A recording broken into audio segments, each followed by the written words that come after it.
आज फिर से आ गए हम लोग एक्सरसाइज 7.2 लेके। ठीक है, 7.2 यानी कि एक्सरसाइज 7.2 के जो इंटीग्रेशन के क्वेश्चन है वो हम करने वाले हैं। जो इसमें हम लोग इंटीग्रेशन का तरीका सीखेंगे उसको हम लोग सब्स्टिट्यूशन मेथड कहते हैं। ये जितने भी क्वेश्चन नजर आ रहे हैं सारे के सारे हम लोग सब्स्टिट्यूशन मेथड से करने वाले। जो फर्स्ट क्वेश्चन है देखो इसको कैसे करेंगे सब्स्टिट्यूशन से। पहले तो ये जो क्वेश्चन दे रखा है इसमें थोड़ा सा मॉडिफाई कर लो। हर क्वेश्चन के आगे इंटीग्रेशन का सिंबल लगाना है और यहाँ आपको dx लगाना ही लगाना है। अब ये सब्स्टिट्यूट मेथड कौन सा होता है? जिसमें हम किसी को भी कुछ ना कुछ वैल्यू मान लेते हैं। एग्जांपल के लिए मान लो इंटीग्रेशन 2x अपॉन में दे रखा था, क्या दे रखा था भाई? अपॉन में दे रखा था 1 प्लस एक्स स्क्वायर और साथ में dx।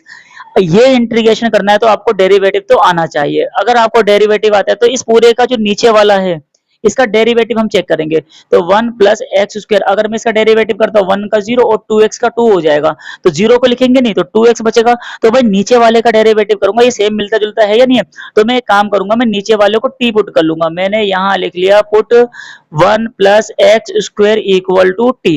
अगले स्टेप में क्या करेंगे, इसका डेरिवेटिव कर देंगे विद रिस्पेक्ट टू x। ठीक है भाई, तो यहाँ 1 का डेरिवेटिव 0 और एक्स स्क्वायर का डेरिवेटिव 2x और साथ में और dt का, और ये जो t है इसका डेरिवेटिव हो जाएगा dt अपॉन में dx।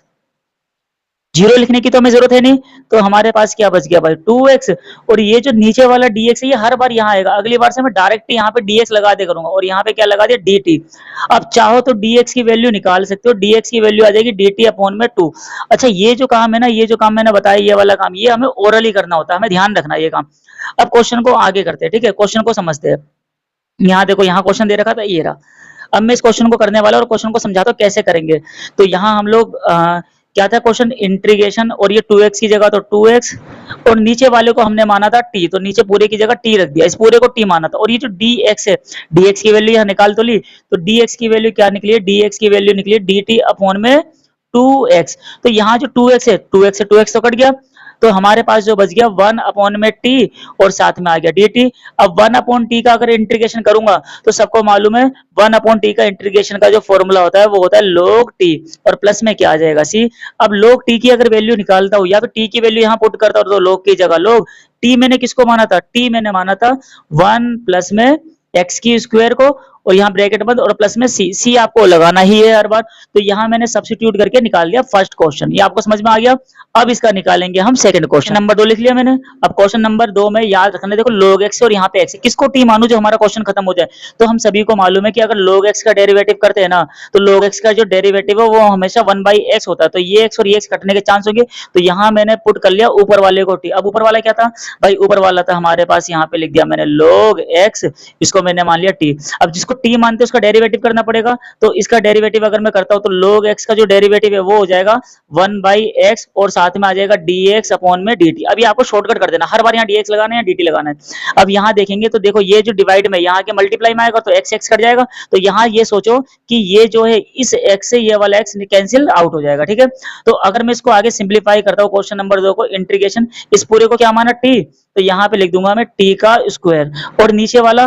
तो x x कट गया है, साथ में क्या आ जाएगा dt। ठीक है भाई, अब ये जो t की स्क्वायर है इसका इंटीग्रेशन करना है, तो इंटीग्रेशन करते टाइम हमें मालूम है ना पावर एक जोड़ देते, तो 2 प्लस 1 और नीचे भी क्या लगा देंगे 2 प्लस 1 और प्लस में क्या आ जाएगा c। आगे इसको सोल्व करने के लिए काम करते हैं, t की पावर बन जाएगी 3 और नीचे भी बन जाएगा 2 और 1 3 और प्लस में क्या आ जाएगा c। अब ये जो t है, t की वैल्यू रख देते हैं भाई। t की वैल्यू क्या थी, हमने क्या माना था log x, तो यहाँ पे आ गया log x और यहाँ ब्रैकेट बना के पावर 3 लगा देंगे, नीचे भी 3 लगा देंगे और प्लस में c लगा देंगे, तो ये इसका हो जाएगा फाइनल आंसर। क्वेश्चन नंबर 3 मैंने यहाँ पे लिख दिया क्वेश्चन नंबर 3 को। तो मैं इसके अंदर क्या करने वाला हूँ, पहले तो मैं एक काम कर लेता हूँ, यहाँ कॉमन ले लेता हूँ। कॉमन कुछ नजर आ रहा है? कॉमन है इसके अंदर x, अगर मैं इसके अंदर से x कॉमन ले लेता हूँ यहाँ तो 1 आ जाएगा, नीचे से x कॉमन ले लूंगा तो x कॉमन लेने का मतलब यहाँ x बचेगा और यहाँ कुछ नहीं बचा तो यहाँ 1 लिख देंगे और यहाँ पे क्या बच जाएगा log x, तो यहाँ पे लिख देंगे log x। अब हम लोगों को मालूम है जो log x है उसका डेरिवेटिव t होता है, तो इस पूरे को अगर मैं t मान लूं तो ये कैंसिल हो जाएगा ये वाला। अब देखो करके दिखाता हूं, प्रॉपर तरीके से करके दिखाऊंगा इस क्वेश्चन को। 1 प्लस log x, इसको हमने t मान लिया। ठीक है भाई, अगर t मान लिया तो इसका डेरिवेटिव होगा, अगर डेरिवेटिव होगा तो 1 का डेरिवेटिव हो जाएगा 0, log x का डेरिवेटिव हो जाएगा 1 अपॉन में x और साथ में आएगा dx इक्वल टू dt। अब देखो 0 लिखते नहीं है तो dx की वैल्यू क्या निकल के आ जाएगी डिवाइड में, यहाँ आएगा तो मल्टीप्लाई में, तो dt और ये मल्टीप्लाई में निकल के आ गया। अब इसको आगे देखते हैं। आगे करने के लिए हम इस क्वेश्चन को यहाँ पे मैंने वापस इंटीग्रेशन का साइन लगा दिया, 1 की जगह 1 लगा दिया, और ये जो x था इस x को तो x रहने दिया, लेकिन ये जो साथ वाला फंक्शन था ये पूरा इसको तो t माना था, तो यहाँ पे हमने t लगा दिया। और साथ में ये जो dt दिख रहा है ये वाला, ठीक है भाई, ये जो dx दिख रहा है, तो dx की वैल्यू क्या है, x और dt, ये dx की वैल्यू आ गई है, तो ये x से ये x कैंसिल हो जाएगा, तो हमारे पास जो बचेगा 1 अपॉन में t, और यहाँ पे आ जाएगा dt, और 1 अपॉन में t का अगर इंटीग्रेशन करता हूँ तो इसका इंटीग्रेशन हो जाएगा log t और प्लस में सी। अब सी की वो टी की वैल्यू रख देंगे, टी हमने किसको माना था, टी इस पूरे को माना था, तो यहाँ टी की जगह आ जाएगा 1 प्लस log x और प्लस में सी। ये जो है आपका फाइनल जवाब हो गया इसका। तो क्वेश्चन नंबर 4 है, क्वेश्चन नंबर 4 में ये हमें दिख रहा है, हम इसके अंदर एक काम करेंगे, सबसे पहले ये जो दिख रहा है cos x, इसको t मान लेंगे। अगर मैं यहाँ पे पुट कर लूं भाई, मैंने यहाँ पुट कर लिया cos x equal to t, तो जिसको भी टी मानते हैं उसका डेरिवेटिव होगा, और कोस का डेरिवेटिव हो जाता है माइनस का साइन एक्स, और साथ में यहाँ dx लगाना होता है और यहाँ dt लगाना होता है। अब हमें मालूम है ये अपॉन में चला जाएगा, अपॉन में चला जाएगा तो ये साइन और ये साइन कैंसिल हो जाएगा ना, तो इसको डायरेक्ट ही करते हैं। अब हमें पता चल गया इस साइन से ये साइन जो कैंसिल हो जाएगा, तो जो हमारा क्वेश्चन होना चाहिए ये तो कैंसिल हो जाएगा, यहाँ पे क्या बचेगा साइन, और इसको क्या माना था हमने, इसको माना था टी, तो यहाँ पे हो जाएगा साइन टी, और साथ में क्या आ जाएगा यहाँ पे डी टी, और ये वाला माइनस बच रहा है तो इसको माइनस ले आओ, तो ये माइनस यहाँ पे बच गया हमारा, तो इसको आगे सोल्व करते हैं, माइनस की जगह माइनस। अब इंटीग्रेशन साइन का करते हैं, तो साइन का इंटीग्रेशन क्या होता है कोस टी और प्लस में सी। अब सी की टी की वैल्यू रख देंगे, कोस का डेरिवेटिव मतलब यहाँ पे टी की वैल्यू रख दी, और टी की वैल्यू क्या थी, हमने क्या माना था कोस एक्स, तो कोस और ब्रैकेट में क्या आ जाएगा कोस एक्स प्लस में सी, ये इसका फाइनल आंसर होगा। अब इसका अगर मुझे इंटीग्रेशन करना है तो मुझे ये समझना है, ये दोनों तो सेम है भाई, ये और ये सेम है, तो मैं एक काम करूंगा यहाँ पे 2 लगा लूंगा, 2 लगाते ही हमारा फॉर्मूला बन गया 2 साइन ए और कोस ए। ये फॉर्मूला होता है, ये फॉर्मूला होता है 2 साइन 2a का फॉर्मूला होता है ये वाला, तो यहाँ पे हमने साइन 2a लिख दिया, तो ये पूरा फॉर्मूला किसका बन जाएगा भाई, ये वाला फॉर्मूला बन जाएगा इंटीग्रेशन साइन की जगह साइन, और 2 की जगह 2, और a की जगह आ जाएगा ax प्लस में b, और साथ में यहाँ पे क्या आ जाएगा dx। अब अगले स्टेप में करते हैं, लेकिन यहाँ जो 2 लगाया अपनी मर्जी से भाई, हमें बाहर भी यहाँ पे 2 लगाना पड़ेगा ताकि कैंसिल आउट हो जाए, तो 1/2 यहाँ भी लगाएंगे और 1/2 यहाँ भी लगाएंगे। अब इसका इंटीग्रेशन करते हैं, तो साइन 2x है भाई, तो साइन 2x को हम एक काम करते हैं 2 की मल्टीप्लाई अंदर कर लेते हैं, तो 2ax और प्लस में यहाँ पे क्या आ जाएगा 2b ब्रैकेट क्लोज। अब 1/2 की जगह 1/2 इंटीग्रेशन, इंटीग्रेशन के बाद यहाँ पे क्या आ जाएगा साइन, और यहाँ पे आ गया 2ax और प्लस में 2b। अभी तक तो वापस मैंने क्वेश्चन ही लिख दिया है, आगे इसका इंटीग्रेशन करते हैं, देखते हैं आगे क्या होगा इसका इंटीग्रेशन। तो यहाँ जो क्वेश्चन दे रखा था, ठीक है भाई, इसके बाद हम लोग एक काम करेंगे, इंटीग्रेशन करेंगे, 1/2 की जगह तो 1/2 आ जाएगा, इंटीग्रेशन करेंगे तो साइन का इंटीग्रेशन क्या होता है, साइन का इंटीग्रेशन होता है माइनस, और यहाँ पे आ गया कोस, और ये पूरा का पूरा ऐसे ही उतार देंगे 2ax प्लस में 2b, और इसका डेरिवेटिव करेंगे, इसका डेरिवेटिव करके नीचे लगाते हैं, ये हमने पिछले एक्सरसाइज में सीखा था ना, तो 2ax का तो 2 हो जाएगा, और 2b का तो 0 हो जाएगा, उसको लिखेंगे नहीं, और 2 2 जा कितना बन जाएगा 4, तो -1 अपॉन में 4a, और साथ में यहाँ पे क्या आ जाएगा कोस, और कोस के साथ 2ax प्लस में 2b, ऐसा कुछ आंसर आ जाएगा। इसमें चाहो तो 2 कॉमन ले सकते हो, तो -1 अपॉन 4a, और यहाँ पे लिख दिया हमने कोस, 2 कॉमन ले लिया, तो यहाँ पे हो गया ax प्लस में b, ये हमारा इसका जो, और प्लस में c, इंटीग्रेशन करते ही c अपने आप आ जाएगा, और ये हमारा इसका फाइनल आंसर हो जाएगा। क्वेश्चन नंबर 6 में इसका इंटीग्रेशन करना है मुझे, इंटीग्रेशन करने के लिए काम करूंगा, मेरे जो पूरा नीचे वाला पार्ट दिख रहा है ना, इसको मैं t मानने वाला हूँ, तो मैंने यहाँ पे लिख दिया put ax plus b equal to t, और जिसको टी मानते हैं उसका डेरिवेटिव होगा, तो इसका डेरिवेटिव हो जाएगा ax का, एक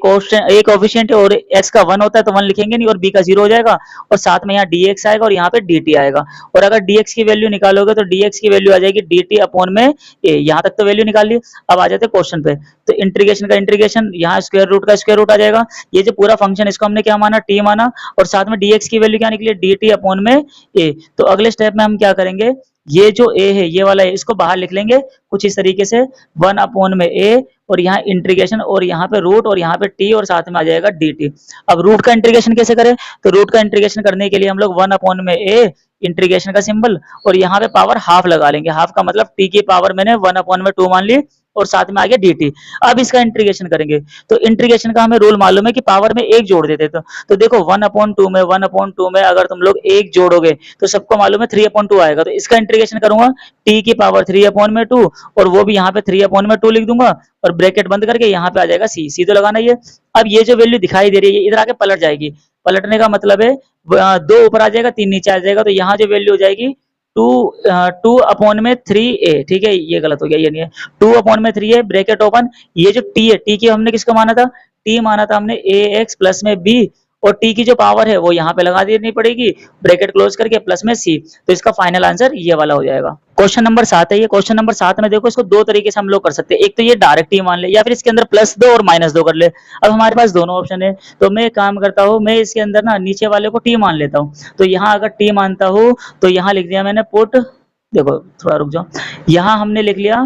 पुट अंदर वाला जो था x plus two equal to t, तो भाई इसका डेरिवेटिव होगा, तो x का डेरिवेटिव 1 होगा, तो 1 को लिखते नहीं है, तो साथ में dx इक्वल टू dt, एक तो ये वैल्यू निकल के आ गई, प्लस का 2 यहाँ लाऊंगा तो क्या बन जाएगा, माइनस का, तो x की वैल्यू आ जाएगी t माइनस 2, यहाँ तक समझ में आ गया। तो अगले स्टेप में क्वेश्चन को करते हैं इंटीग्रेशन, ये जो x है, इस x की वैल्यू तो ये आ गई ना t माइनस 2, तो इस x की जगह हमने रख दिया t माइनस 2 और ब्रैकेट क्लोज कर दिया। अब यहाँ जो रूट में था, इस पूरे को तो हमने t मान लिया था, तो यहाँ पे t आ गया, और साथ में ये जो दिख रहा है ये वाला गलती हो गया, ये dx है ये वाला, और dx dt बराबर है, तो यहाँ पे इसको dt कर लेना, ठीक है। यहाँ होने के बाद जो अगला स्टेप था हमारा, अगले स्टेप में हम लोग एक काम करेंगे, इसकी मल्टीप्लाई से भी और इसकी मल्टीप्लाई से भी, तो इंटीग्रेशन करके इसकी मल्टीप्लाई इससे करेंगे, तो यहाँ t की मल्टीप्लाई किससे हो जाएगी, रूट t से हो जाएगी, फिर इस t की मल्टीप्लाई इससे करेंगे तो माइनस का 2 रूट ये निकल के आ जाएगा, और यहाँ ब्रैकेट क्लोज करके साथ में बाहर क्या लिख देंगे, dt।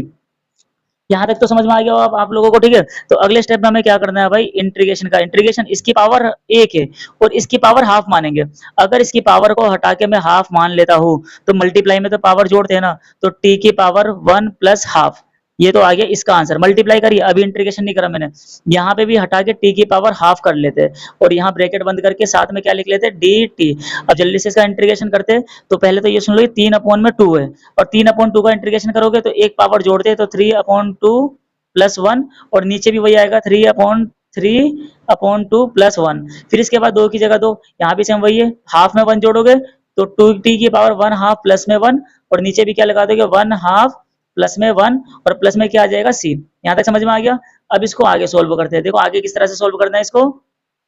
यहाँ इंटीग्रेशन अब कर देते हैं। इंटीग्रेशन करने के लिए हम एक काम करेंगे, इन दोनों को जोड़ते हैं, तो एलसीएम लेके जोड़ना आता है, तो 2 1 जा 2, तो t की पावर आ जाएगी 5/2, और ये वाला भी 5/2 आएगा, तो पलट जाएगा ये 5/2 का, ये बन जाएगा 2/5। इसके बाद माइनस की जगह माइनस, देखो 2 की जगह तो 2 लगा दिया, और ये जो पावर है ये वाली इसको जोड़ेंगे तो t की पावर कितनी आ जाएगी, t की पावर आ जाएगी 3/2, और नीचे भी 3/2 आएगा, तो पलट के 2/3 बन जाएगा, ठीक है। और इसके बाद यहाँ आ जाएगा प्लस में c। अब अगले स्टेप में 2/5 की जगह तो 2/5, t हमने किसको माना था, तो t अगर हम लोग देखते हैं, t हमने माना था x प्लस 2 को, तो इसी क्वेश्चन में t की जगह रख देंगे, t की जगह यहाँ पे आ जाएगा x प्लस 2, और इसकी पावर 5/2, यहाँ 2 2 जा 4 बन गया, तो यहाँ 4/3, और ये जो t है इसकी वैल्यू आ जाएगी x प्लस 2, और इसकी पावर आ जाएगी 3/2, फिर इसके बाद यहाँ पे आ जाएगा प्लस में c, और ये आपका इसका फाइनल जवाब हो जाएगा। देखो ये क्वेश्चन नंबर 8 है, और इसमें ये जो है ना, इसका डेरिवेटिव कुछ कुछ ऐसा होता है, तो मैं काम कर रहा हूँ, इसी को t मान लेता हूँ, जिससे कोई कटने के चांस हो उसी को t मान लो, तो 1 प्लस 2x की स्क्वायर इक्वल टू t, अगर यहाँ से मैं यहाँ से t की वैल्यू निकालू या x की वैल्यू निकालू, तो ये प्लस का 1 इधर आएगा, क्या बन जाएगा, माइनस का 1, तो x equal to t minus 1/2, ये वाला 2 नीचे चला जाएगा, और ये किसकी वैल्यू निकल के आ गई है, एक्स स्क्वायर की। तो चलो यहाँ अभी पहले तो हम लोग देखते हैं क्वेश्चन, ये जो क्वेश्चन हमें नजर आ रहा है, यहाँ पे हम लोग एक काम करेंगे, जिसको t मानते हैं उसका डेरिवेटिव करते हैं, यहाँ पे विद रिस्पेक्ट टू x कर दिया, 1 का डेरिवेटिव 0, 2x का 2 आगे आ जाएगा, तो यहाँ पे बन जाएगा 4x, और साथ में इधर की तरफ dx और इधर की तरफ dt लगाते हैं, और अगर dx की वैल्यू निकाली जाए तो dt अपॉन में क्या निकल के आ जाएगा, 4x निकल के आ जाएगा, ऐसा कुछ बन गया। अब इस क्वेश्चन को आगे करते हैं, आगे करने के लिए काम करता हूँ, यहाँ इंटीग्रेशन की जगह इंटीग्रेशन, ये जो x है तो x की जगह x रख दिया, और ये जो पूरी वैल्यू है, इस पूरी वैल्यू को क्या माना है, t, और साथ में यहाँ dx है, तो dx की वैल्यू क्या निकली है भाई, dx की वैल्यू निकली dt अपॉन में 4x। अब x से x कट जाएगा, ये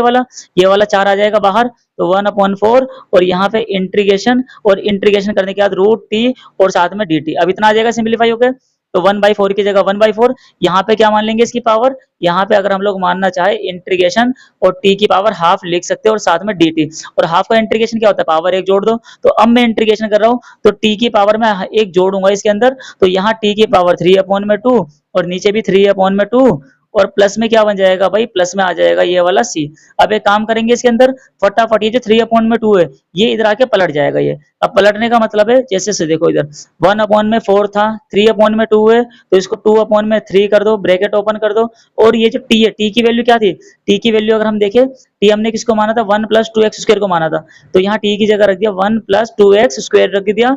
1 + 2x की स्क्वायर ब्रैकेट क्लोज, बाहर पावर 3/2 है तो 3/2 रख दिया, और प्लस में क्या रख दिया c। अब यहाँ 2 एकम 2, 2 दूनी 4, तो यहाँ 2 बच गया, और 3 2 जा कितना बन जाएगा 6। तो 1/6 ब्रैकेट ओपन, 1 + 2x की स्क्वायर, और साथ में यहाँ पे क्या बन जाएगा 3/2 और प्लस में c। आपका फाइनल आंसर ये माना जाएगा। इसमें सबसे पहले इन दोनों से कॉमन लेना चाहे तो हम लोग 2 कॉमन ले सकते हैं। अगर मैं 2 कॉमन ले लूं तो यहाँ पे क्या बच जाएगा 2x प्लस में 1, क्योंकि यहाँ से 2 कॉमन गया तो 2 बचेगा, यहाँ से 2 कॉमन गया तो 1 बचेगा, और जो अंदर था उसको हमने वही लिख दिया जो था वो x स्क्वायर प्लस में x प्लस में 1, और साथ में आ गया dx। अब मैं क्या कर रहा हूँ, मैं इस वाले को t मान रहा हूँ, जो ये वाला दिख रहा है ये वाला पार्ट इसको t मान रहा हूँ, तो मैंने यहाँ लिख दिया put x square plus x plus 1 equal to t. अब टी मानने के बाद इसका तो डेरिवेटिव होगा, तो इसका तो डेरिवेटिव 2x, x का डेरिवेटिव 1, और साथ में यहाँ की तरफ dx और यहाँ की तरफ dt आता है। अब कुछ कटने वाला है, हाँ भाई ये वाली वैल्यू और ये वाली वैल्यू तो सेम आ गई, तो ये तो कैंसिल आउट हो जाएगी। तो हमारे पास बचेगा क्या, हमारे पास ये बचेगा इंटीग्रेशन की जगह इंटीग्रेशन, 2 की जगह 2 बचेगा, और इस पूरे को मैंने क्या माना था t, तो यहाँ पे t आ जाएगा, और t के बाद यहाँ पे dt आ जाएगा। अब 2 को तो बाहर लिख लेंगे, अब इंटीग्रेशन करेंगे तो इंटीग्रेशन के लिए रूट का मतलब हाफ मानते हैं, तो टी की पावर हाफ है, इसका इंटीग्रेशन करने में 1 जोड़ देंगे तो इसका इंटीग्रेशन होगा टी की पावर हाफ प्लस 1, और नीचे भी आ जाएगा हाफ प्लस 1, और यहाँ पे बंद, और यहाँ पे आ गया सी। अब इंटीग्रेशन करने से पहले इसको अगर हम लोग यहाँ ये जोड़ देते हैं 3/2, नीचे भी 3/2, तो 2/3 ऐसे बाहर लिख देंगे, और प्लस में क्या आ जाएगा सी। अब अगले स्टेप में क्या करेंगे, फटाफट इसको सोल्व करते हैं, और सोल्व करने के लिए यहाँ देखेंगे 2 2 जा बन जाएगा 4, तो यहाँ पे अगले स्टेप आ जाएगा 4/3, और यहाँ पे जो टी है तो टी की पावर भी कितनी आ जाएगी 3/2 और प्लस में सी, ये इसका आंसर आ गया। अब टी की वैल्यू तो पुट करना रहेगा ही ना भी। अब टी हमने क्या माना था, टी ये पूरी वैल्यू मानी थी x square plus x plus 1, तो अगले स्टेप में हम लोग क्या करेंगे भाई, अगले स्टेप में हमें सिर्फ 4/3 लिख देना है, और इसके बाद यहाँ पे लिख देना है x square plus x plus में 1, और साथ में इसकी पावर 3/2 प्लस में सी, तो ये आपका फाइनल आंसर हो जाएगा। क्वेश्चन नंबर 10 है, हाँ तो क्वेश्चन नंबर 10 में ये इंटीग्रेशन करना है, लेकिन इंटीग्रेशन करने से पहले मुझे एक बात बताओ, आप लोगों को तो ये तो मालूम है ना, रूट एक्स की मल्टीप्लाई अगर रूट एक्स से करते हैं तो हमारा आंसर आता है एक्स, यही इसके अंदर करने वाला हूँ मैं। देखो इंटीग्रेशन करने से पहले 1 की जगह 1, ये जो x दिख रहा है इस x की जगह मैंने लिख लिया रूट एक्स, और यहाँ पे लिख लिया रूट एक्स, और फिर इसके बाद माइनस, और माइनस के बाद रूट एक्स। अब ऐसा मैंने क्यों करा भाई, ऐसा इसलिए करा मैंने ताकि मुझे कुछ कॉमन मिल जाए। अब मुझे कॉमन क्या मिल रहा है इसके अंदर, तो दोनों तरफ रूट एक्स है, इधर भी रूट एक्स है और इधर भी रूट एक्स है, तो मेरे को ये दिख रहा है ना ये कॉमन है ये, तो अगर मैं यहाँ से कॉमन ले लूं रूट एक्स, तो यहाँ पे क्या बच गया, यहाँ पे एक रूट एक्स बच गया, और यहाँ कुछ नहीं बचा तो यहाँ 1 लिख देंगे, और 1 लिखने के साथ साथ यहाँ पे आ जाएगा dx। अब मैं t मान लूंगा, और t में इस पूरे को मान रहा हूँ क्योंकि ये मानते ये वाली वैल्यू कैंसिल आउट हो जाएगी। देखो सुनो, पुट कर लिया root x minus 1 equal to t, जिसको टी मानेंगे उसका डेरिवेटिव, तो रूट एक्स का डेरिवेटिव याद है तो अच्छी बात है, ना तो मैं बताता हूँ, इसका डेरिवेटिव 1/2 अंडर रूट एक्स होता है, ठीक है। तो यहाँ इसका डेरिवेटिव करेंगे तो वो 1/2 अंडर रूट एक्स, 1 का तो 0 हो जाएगा, लिखने की जरूरत नहीं, साथ में dx इक्वल टू dt हो जाएगा। अब यहाँ से हमें मालूम है, देखो ये और ये तो वैल्यू कैंसिल आउट हो जाएगी, और 2 ऊपर आके मल्टीप्लाई में आ जाएगा। यह एक काम करते हैं, चलो इसको प्रॉपर तरीके से आपको दिखाता हूँ, dt और ये इधर आके मल्टीप्लाई में आ जाएगा, तो 2 अंडर रूट एक्स कुछ ऐसा आ जाएगा। अब इस क्वेश्चन को आगे सोल्व करते हैं। आगे सोल्व करने के लिए हम इस वाले पार्ट को देखेंगे, तो यहाँ पे इंटीग्रेशन 1 की जगह 1, ये जो रूट एक्स है इसकी जगह रूट एक्स रहने दिया, और ये वाला जो पार्ट दिख रहा है ये वाला, ये तो पूरा हमने टी माना तो इसको टी मान लिया, और साथ में जो dx है dx की वैल्यू क्या निकली है dt, और यहाँ निकला 2 रूट एक्स, यही तो निकला है, तो साथ में रूट एक्स से रूट एक्स तो कट गया, और ये जो 2 है इस 2 को हम लोग बाहर लिख देंगे, और ये जो इंटीग्रेशन है 1/t इसको अंदर लिख देंगे, और यहाँ जो बच गया वो बच गया dt। अब इंटीग्रेशन करना है हमें, 2 का तो 2 रहेगा, 1/t का जो इंटीग्रेशन होता है वो होता है log x, और log x करने के बाद प्लस में c तो लगाना ही लगाना है, लेकिन यहाँ पे t था तो x की जगह यहाँ पे क्या लगा देना t, तो 1/t का इंटीग्रेशन log t, और यहाँ 2 की जगह 2, log की जगह log, और ये जो t है t हमने किसको माना था, इस पूरे फंक्शन को माना था, तो वैल्यू पुट कर देंगे रूट x माइनस 1 और प्लस में c, तो ये इसका आंसर नंबर 10 हो जाता है।